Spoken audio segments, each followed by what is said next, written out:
L'objectif général est de renforcer la collaboration et les dialogues stratégiques. De manière spécifique, nous souhaitons encourager, sinon à aider à accélérer ce que nous appelons l'approche FRN. C'est une approche qui dépasse celle habituelle de faire la recherche dans les stations et sortir remettre ça aux producteurs, mais plutôt d'inclure les personnes ou les entités concernées au début de la conception pour vraiment donner au mot co-création un sens. Et ce que nous faisons, FRN, là, en anglais, c'est Farmer Research Network. Il y a des réseaux de producteurs, des réseaux de recherche avec les producteurs et pas les producteurs. Donc, quand ceux-ci et celles-ci sont impliqués depuis le début, ça facilite non seulement la participation, mais aussi l'adoption à la fin quand on a des résultats de la recherche. Les impacts, c'est que nous voyons une plus grande participation des producteurs. Par participation, je ne veux pas dire seulement la présence physique dans la salle, mais vraiment la contribution. Nous voyons aussi la participation des étudiants à qui nous voulons donner la main. Nous pensons que c'est eux la future génération des chercheurs et il faut leur donner en tout cas l'assurance qu'il faut et aiguiser leurs compétences pour pouvoir faire une recherche qui puisse servir pas seulement à publier des articles, mais aussi à les utiliser pour l'action et pour les communautés.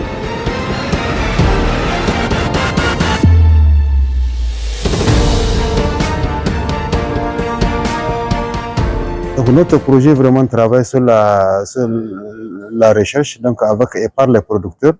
Donc un système donc de recherche qui a été développé par la Fondation McKnight, donc qui permet aux producteurs donc d'être à l'avant dans la recherche. Donc au lieu que les producteurs donc dans les systèmes anciens où les producteurs donc sont des simples bénéficiaires, aujourd'hui les producteurs donc sont vus donc à part égard avec les chercheurs, où ils s'assoient ensemble pour définir les objectifs du projet et voir vraiment les activités qu'il faut mener dans le projet. Et là, pour créer ensemble avec les chercheurs, donc au cas de notre projet donc qui avait développé l'utilisation de l'urine humaine comme fertilisant donc et biopesticide donc que nous avons commencé depuis 2008 donc aujourd'hui donc qui avait touché. Au début, on avait commencé avec 9 producteurs, donc aujourd'hui donc le projet est en train de travailler avec plus de 10 000 producteurs donc dans la région de Maradi et même dans d'autres localités donc du pays et même donc au Burkina et au Mali.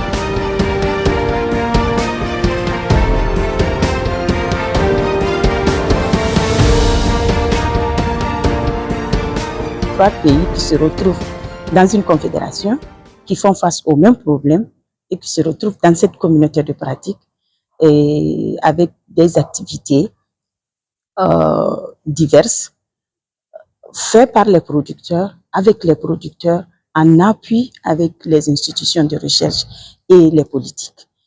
Et dans ce sens où cette communauté de pratique traite et prend en compte les problèmes majeurs de cette confédération-ci.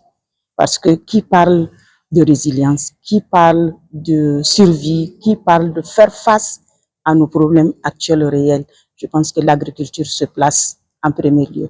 Et tous les projets traités dans cette communauté de pratique, l'agriculture avec grand A est au devant. Donc je pense que quand on arrive à assurer la résilience des systèmes alimentaires, on a dû solutionner, même si ce n'est pas à 100%, à plus de 80% les problèmes de notre communauté.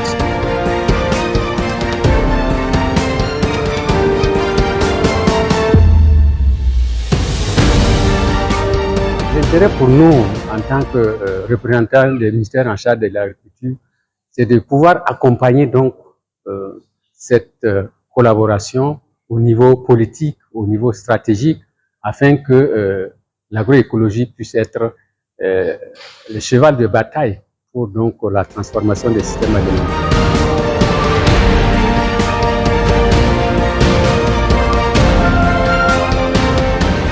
Pour nous, cette réunion est une opportunité pour, en tout cas, échanger et apprendre et découvrir les activités qui sont réalisées, en tout cas, dans le cadre de l'agroécologie. Vous savez que le Niger, le Burkina et le Mali, c'est des pays sahéliens.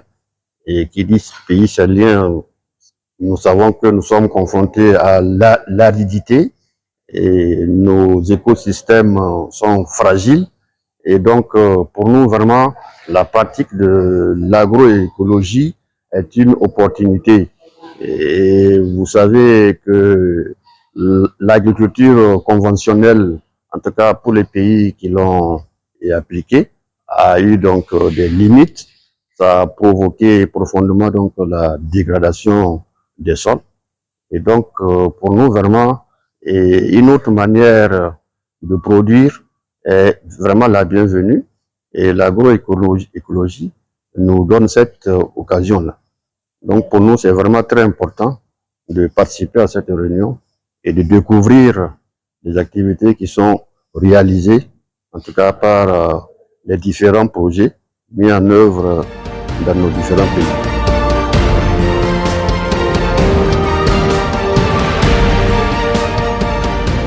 Nos pays de l'AES là, bien avant l'AES, on est unis par un Sahel. Et qui dit Sahel parle de manque d'eau. Sans l'agroécologie, ce Sahel-là ne peut pas se nourrir.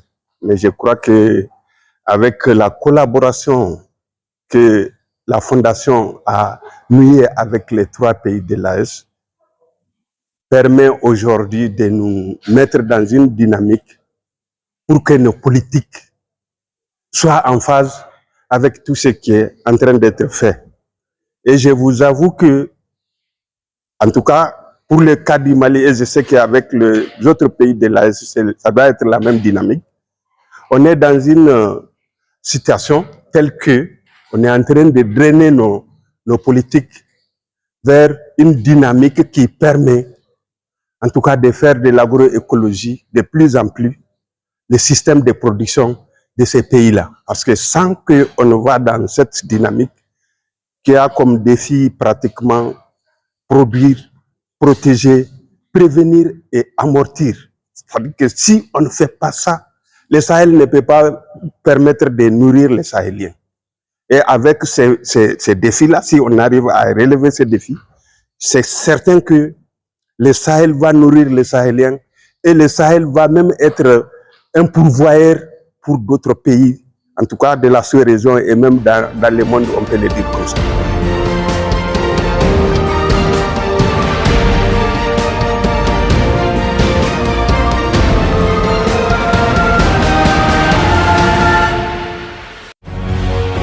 Faso 7, une autre facette de l'information au Burkina Faso.